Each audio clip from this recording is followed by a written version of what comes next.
Alrighty, hope everyone is doing well. Today I'm going to go over how we are going to spend over $100,000 this year on Snapchat ads alone.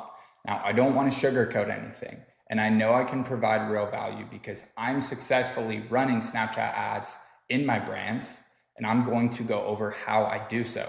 If you're not running Snapchat or at least testing it, you are leaving money on the table.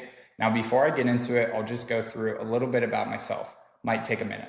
Started off in dropshipping, then I got into branded dropshipping. I was running those branded dropshipping stores, but they were kind of those pump and dump dropshipping stores. I had a great product, I had a brand, but still it was so hard for me to compete because competitors would just come in, rip my ads, product photos, everything, and then it'd fizzle out. So I started pivoting about a year ago plus into subscription-based Shopify brands, and that's what we have here.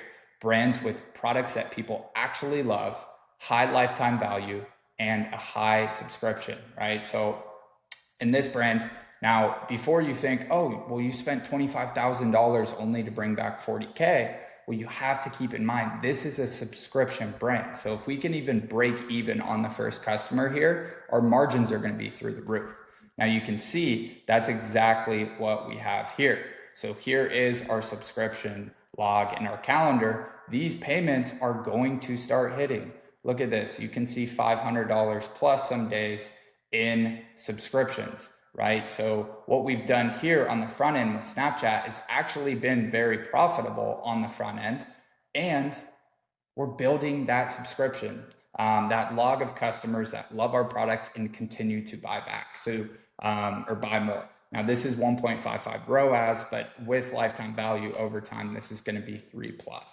And I'm going to show you exactly how we run Snapchat ads right now. So yeah, this is exactly how I'm running Snapchat and kind of the framework. Now, right up here at the top, this is kind of funny. It doesn't mean anything. It's a tiny sample size, but you can see literally 4 purchases with a $2 cost per purchase. Not bad, right? You don't see that on Meta anymore. You don't see that on TikTok anymore. So not bad. Maybe I have value to provide. Maybe it's worth listening. So I have tested absolutely everything on Snapchat. I've tested target cost. I've tested max bid. I've tested lowest cost. And by testing, I'm actually testing it. I'm not just throwing 30, 50 bucks at it and saying, oh, it didn't work, right? No, I'm actually testing it. I've also been on the phone and on calls with multiple people at Snapchat because I am spending a lot on the platform for an e-commerce brand.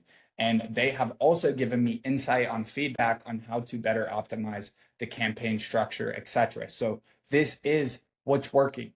And I'm going to go through everything. Now, keep in mind here, Snapchat ads testing, it comes down to 3 things for me. Number 1, campaign structure, which we'll cover. Number 2, creative volume. And number 3, Google organic spillover. Now, I'll explain why. So number 1, we have campaign structure. Now, I'm not going to go into beginner level stuff of how do you set up a campaign, right? I'm sure everyone knows how to do that. So hopefully it makes sense, right? But number 1 campaign per market. For example, if you're targeting the US, that has its own campaign. If you're targeting UK, that has its own campaign. If you're targeting Australia, that has its own campaign. 1 campaign per market. Very self-explanatory. Now you can take the same ads and just put them in each campaign in each market, right? That's not a problem at all, but run 1 campaign per market. Number 2, 3 to 4 creatives per ad set. I've heard so many things. I've tested it. Snapchat has said multiple times, you want anywhere from 3 to 5 creatives per ad set. This is because this allows you to counter fatigue.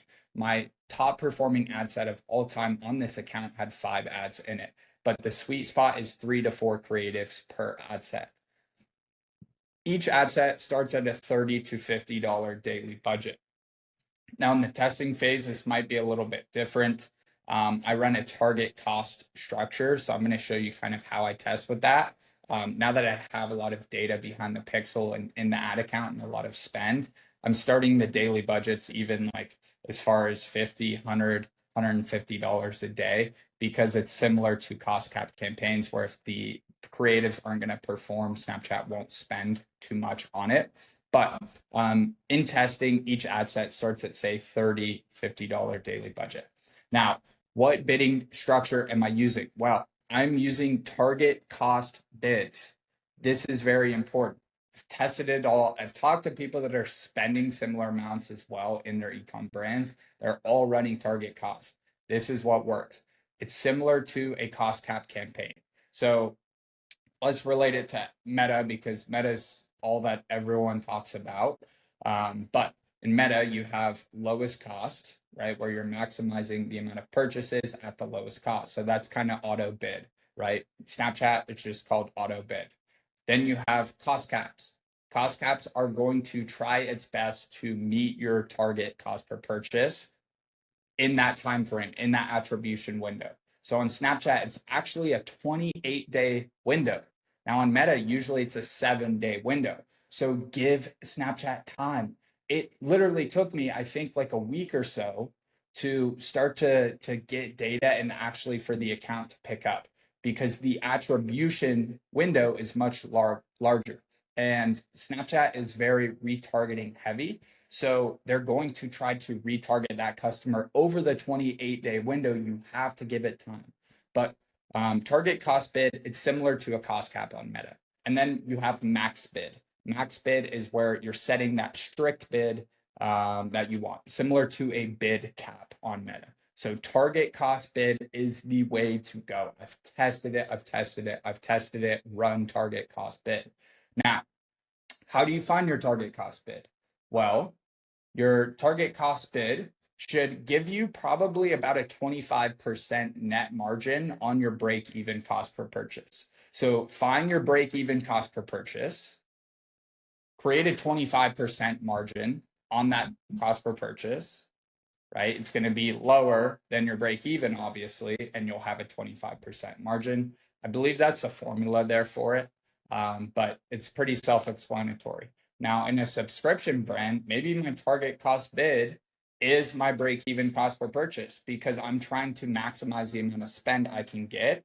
And if I'm breaking even and allowing for more spend, that's great, right? But it all depends on what your model is, but you want your target cost bid to actually be profitable. Now, it's not going to hit this bid every time. It's similar to cost caps on Meta. I've had target cost bids where they're over the bid, well over the bid, under the bid. It really comes down to how good the creative is, but that target cost bid is protecting you there.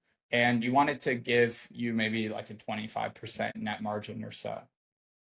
So hopefully that makes sense, right? One campaign per market, just one, right?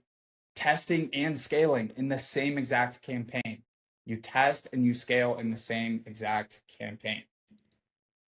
Now, creative volume. This is the most important part. You have to have creative volume, because on Snapchat, the CPMs are so low, right? It's so low to get in front of 1,000 people that you need to have a lot of volume. It's very, very important, because your ad can reach millions of people with a couple $1,000s in spend. So that ad will fatigue very, very quickly. It's similar to TikTok, right? Where the CPMs are a little bit cheaper. So typically your creatives are going to fatigue quicker because they can hit a large amount of people quicker. Creative volume is the only way that we're scaling on Snapchat. And we're pushing out a lot of content, a lot. So what we do is about, I would say at least 24 creatives per week. Now keep in mind with creatives, there's a balance between volume and intention. These are actually 24 creatives per week, and each creative has a new visual hook. So maybe the first 3 seconds is new. The B-roll is new in each clip. Maybe the voiceover's new. Same script, different voice itself, right? There's actually intention and there's testing. We're not taking the same ad and just switching out the first 2 seconds. There's actually variety within the creatives and within the iterations themselves. Creative volume is going to be the most important thing. But that's not to say that you should create 100 ads a week and each ad is essentially the same with the hook is different, right? That's not really testing. That's just iterating on winners. And that's effective, but it's not going to unlock a large amount of scale for you typically. But we shoot for about 6 concepts per week. So each concept is a new script or marketing angle. So there's a new customer avatar that we're targeting in each script. Maybe the creator is a little bit different. Maybe their age is different. Their ethnicity is different. The marketing angle or the problem that we're trying to point out or solve is different every single time. So these concepts are actually different. This is how you test. If you notice that a certain angle hits, then yes, iterate and replicate and create more versions of that concept itself. But there should be a new customer avatar per script. Next thing is don't iterate too much. You need to test new concepts. Iterating isn't going to get you to the moon. Now, iterating can do very well, obviously, but you're always needing to test and find new angles, hitting new customer avatars, or targeting new, unique selling points within your product. So hopefully this makes sense. 6 concepts per week. Each concept is a new script. Now, how many ads? Well, I have it. Each ad set has 3 to 4 creatives, right? So maybe 6 concepts. Each concept has 4 ads in it. That way you can sufficiently test and you actually have variety. Next thing, organic Google spillover. This is so important. The first month I ran Snapchat, I think we did $7 or $8 or $9,000 solely in direct Google spillover, just SEO. I'm not even talking Google branded keyword search, none of that. Actually, just pure SEO spillover.